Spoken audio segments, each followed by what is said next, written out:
Hello, my name is Shai. I've been diagnosed with major depressive disorder, bipolar disorder, and post traumatic stress disorder. Hi. So, I've been gone for a little while because things haven't really been all that great, but things will continue to not be great for a little while, and this is a very healing thing for me. So, I'm going to give you a little update on me. So, this hasn't really been a great time for me with everything that's going on. And I'm talking about personally. So, just kind of like things that I'm experiencing within myself, within my brain and my body, professionally, in kind of like dealing with what has happened, what is currently happening, and kind of like my future trajectories. Socially, kind of like with my social circles, with my friends and family. And then politically, which I'll elaborate on a little more later on. I want to start with some good news. So I am back in therapy. I have done 3 weeks of it. And one of the things that I really hate about treating depression and other mental things is you don't really know that things are helping unless you're not having it, and then it hurts a whole lot. Also, my notifications are on, and I don't know how to turn those off. I'm going to try and turn those off. Okay, so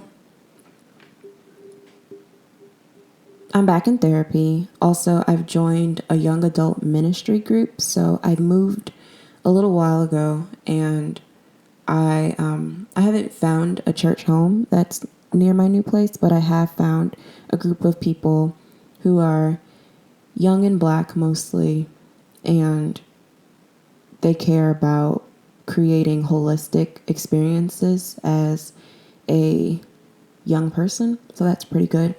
I've been eating more consistently. My relationship with food has always been very strained, but I'm starting to get more of a handle on it. I've also been watching My 600-Pound Life, and Dr. Now is like my personal fave. He's real hard on people sometimes, but he says things like, you are making excuses, and he says it in this way that's like totally flat, and like he's not being mean, just like void of emotion. I don't know. It's real good for my soul. I really like it when he talks to people like that, because I feel like he's talking to me like that, and I'm just like, you're right, I'm making an excuse. I've also been on a better sleep schedule, so I go to bed around the same time and I wake up around the same time every day, regardless of whether or not I set an alarm clock, and that's really good because absolutely everything I see, read, and hear about being a better holistic person includes also having a regular sleep schedule and to improve sleep hygiene. I'm also starting to reach out more often. I'm not necessarily saying that everybody I reach out to is a good person to be around. I still reach out to my toxic peeps a lot, mostly because they fill some type of void that I'm missing. It's real problematic. I'm working on it. But I am reaching out more in general when it is that I need help and when I can identify that. So that's good.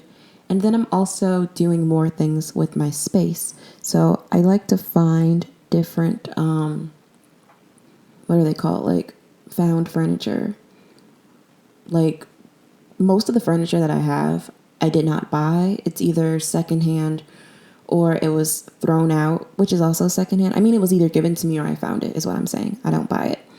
And I'm doing more things with rearranging my space and like doing more of the things that I love and really discovering the things that I love in order to make a better space for me, like to be able to be comfortable in living at home. So that's the good news. And so this, I guess, next section, if I would really call these sections, I want to talk a little bit about what's happening specifically. So I think I'm going to title this post, Protests, Riots, and Murder. Oh my, protests and riots and murders, oh my. Because that's what's on my mind. That's what's on a lot of people's minds. And that's something that was really painful for me to deal with for a little while. But I'm starting to find ways to talk about it and to work through it and to be active and engaged so that all of these things that I'm feeling can have like a positive effect forward. So, just as a disclaimer, I am for Black lives. That means that I am for Black lives, however they appear. I am also pro-woman. I am pro-trans. And I am pro-sex work. I'm also pro and against a lot of other things, but these are the things that I think are important for me to say. And then I also believe in various forms of protesting. I believe in the sit-ins. I believe in the letter writing. I believe in occupying space.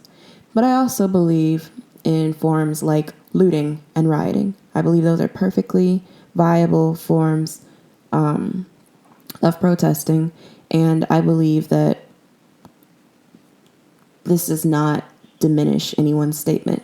I also believe that to praise peaceful protesting does this thing where you say that someone's protest or someone's anger is only legitimate if they can tell you nicely, which is so messed up in so many ways. So we don't have to do that. And I'm not going to go into why I believe all these things. I don't feel the need to explain myself to white people or to those who uphold white supremacy. So I say those as two separate things because not every white person, not every person who upholds white supremacy is white. So there are people of all creeds that uphold white supremacy by saying things like, you have to be nice to have your message sent across, or to say that there's a good type of black, or if there is a bad type of black. There's all types of ways of putting in that white supremacy. Cops were never meant to protect and serve anybody but white people, and calling the cops on other people is another way of upholding white supremacy. Now, you could say that it's a way of upholding the law, but we all know that a lot of these things that happen that people hold in such high esteem, they were illegal too. When people sat at that lunch counter, when those black kids sat at the lunch counter, that was illegal. When Rosa Parks refused to give up her bus seat, that was illegal. A lot of the things that people say, oh, that was a really great thing that they did, it was illegal. So let's not feed into that. Let's not go into that because I'm in a good mood today. So we're going to talk about some good things. Right. So every time I hear about the killing of a black person, especially by cops, especially by white supremacists, especially by the ideas that allow white supremacy to be so prevalent for so long, that allows these types of killings to be commonplace, it breaks me a little bit on the inside. And I'm noticing that every time it happens, it takes me longer to put myself back together. The fact that I can continue to work and continue to look my white coworkers in the face without just breaking down in tears is a taught thing, is a learned thing that they would never even consider having to do. Watching my white coworkers cry because they didn't know the right thing to say put an anger in me that I to this point, I can't really explain. I'm not angry anymore. Full-formed adults that don't know how to tap into humanity is not something that I should be angry about. So I've moved beyond it. One thing that I have focused on recently, though, is the life of black women not being valued the same way that the life of black men has been valued. When I see these hashtags and these protests in the name of all of these black men, I love that. I think it's so beautiful. But what I think is missing from this conversation, very much like every other conversation about black people, is the conversation about black women. About how we are often left out of the conversations of injustices against Black lives. Black Lives Matter does not mean Black men matter. It means that all Black lives matter. And one way that I feel like I can help is by speaking their names. So I did a little bit of research, and this research is not done in some scholarly way, in this way that's not publicly accessible. I Googled it, and therefore you can also Google it.